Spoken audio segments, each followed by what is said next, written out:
अस्सलाम वालेकुम। जी वालेकुम अस्सलाम। सर आपका नाम? जी मेरा नाम वसाम अतीक है। उसामा अतीक। नहीं वसाम अतीक। उसाम अतीक। वसाम अतीक। उसाम का मतलब? वसाम का मतलब मुस्कुराने वाला। मुस्कुराने वाला। अब उसाम भाई क्या करते हैं आप? जी मैं स्टूडेंट हूँ। कौन सी क्लास के?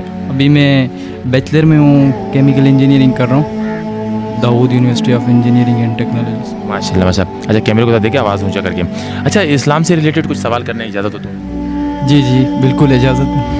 सबसे पहले मुझे ये बताओ कि नबी किसको बोला जाता है? जी असल में ये दो टर्म्स है, नबी और रसूल।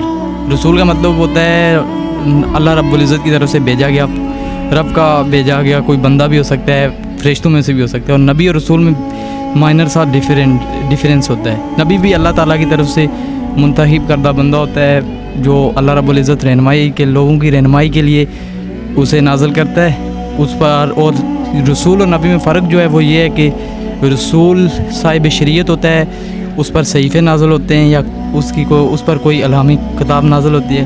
नबी पर ना तो कोई सहीफ़ा नाज़िल होता है और ना कोई अलहामी किताब, और वो साहिब शरीयत नहीं होता। बल्कि इसकी मिसाल आप इस तरह ले लें कि हज़रत हारून अलैहिस्सलाम और हज़रत मूसा अलैहिस्सलाम में से हज़रत हारून अलैहिस्सलाम जो थे वो नबी थे और हज़रत मूसा अलैहिस्सलाम रसूल भी थे, नबी भी थे। बिल्कुल सही फरमाया आपने। बिल्कुल रसूल जो है ना, रसूल को बेशक मुख्तसिर एक कौम के लिए भेजा जाता है, जैसे कि फ़िरऔन के पीछे उसको भेजा गया, नमरूद के पीछे इब्राहीम अलैहिस्सलाम को भेजा गया। बिल्कुल सही कहा। अच्छा सहाबा किसको बोलते हैं? सहाबी के बताओ।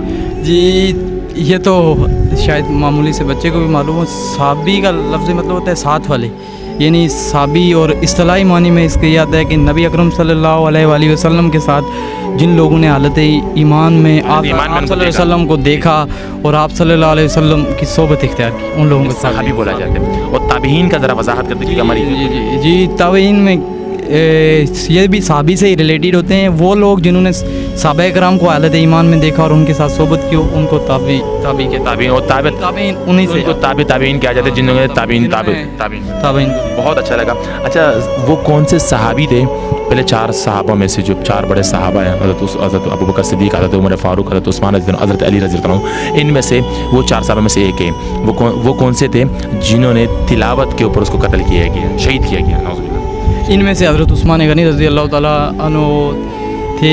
आपको पता भी होगा, आपको भी मालूम होगा कि जब उनको शहीद किया गया तो वो उस वक्त कुरान मजीद पढ़ रहे थे, बागियों ने उन्हें शहीद किया, तो वो उनका खून के कतरे जो हैं वो कुरान मजीद पे पड़े। माशाल्लाह यार आप बड़े ज़हीन। मेरे को फ़र्स्ट टाइम ऐसा स्टूडेंट मिला जो मुझे बहुत कुछ इल्म है आपको। अच्छा मुझे इसका बता दीजिए, वो कौन से पैगम्बर थे जिनके वालिद साहब भी पैगम्बर थे, वो ख़ुद भी पैगम्बर थे, उनके बेटे भी पैगम्बर थे, उनके पोते भी पैगम्बर थे? जिनके वालिद साहब भी पैगम्बर थे, उनके भी पैगम्बर थे, उनके बेटे शहज़ादे भी पैगम्बर थे, उनके जो पोते थे वो भी पैगम्बर थे। इसमें हज़रत याकूब अलैहिस्सलाम तो नहीं, लेकिन इसी पीढ़ी में इसी में है कोई हज़रत या फिर हज़रत याकूब अलैहिस्सलाम थे ना, उनके बेटे थे यूसुफ अलैहिस्सलाम। हज़रत वो पैगम्बर, हज़रत यूसुफ अलैहिस्सलाम का बेटा तो पैगम्बर, हज़रत यूसुफ अलैहिस्सलाम के बेटे पैगम्बर नहीं थे। तो फिर आप इस हवाले से मुझे एंड दे दें, मैं आपको बता दूँ। हज़रत इसहाक़ अलैहिस्सलाम, हज़रत इब्राहीम अलैहिस्सलाम के जो बेटे, याकूब अलैहिस्सलाम, हज़रत दाऊद अलैहिस्सलाम, नहीं, हज़रत इब्राहीम अलैहिस्सलाम के जो बेटे थे साहबजादे, वो हज़रत इसहाक़ अलैहिस्सलाम थे। ये एजाज़ उनके पास है। उनके वालिद साहब जो थे इब्राहीम अलैहिस्सलाम रसूल थे और वो ख़ुद भी रसूल थे। उनके बेटे हज़रत इसहाक़ अलैहिस्सलाम थे और इसहाक़ अलैहिस्सलाम के बेटे हज़रत यूसुफ अलैहिस्सलाम थे। नहीं असल में दरअसल हुआ ये कि आपने पूछा कि उनके दादा भी, तो ये उनके वालिद साहब, मैंने कहा उनके वालिद साहब, आपने दादा बोला, मैं इस वजह से कहा। अच्छा दादा तो नहीं थे ना इब्राहीम अलैहिस्सलाम वाले साहब। चले मैं हज़रत इसहाक़ अलैहिस्सलाम थे जिनके वालिद साहब हज़रत इब्राहीम अलैहिस्सलाम रसूल थे, उनके बेटे जो साहबजादे थे याकूब अलैहिस्सलाम के जो बेटे थे हज़रत यूसुफ अलैहिस्सलाम। सर बड़ी मेहरबानी, थैंक यू।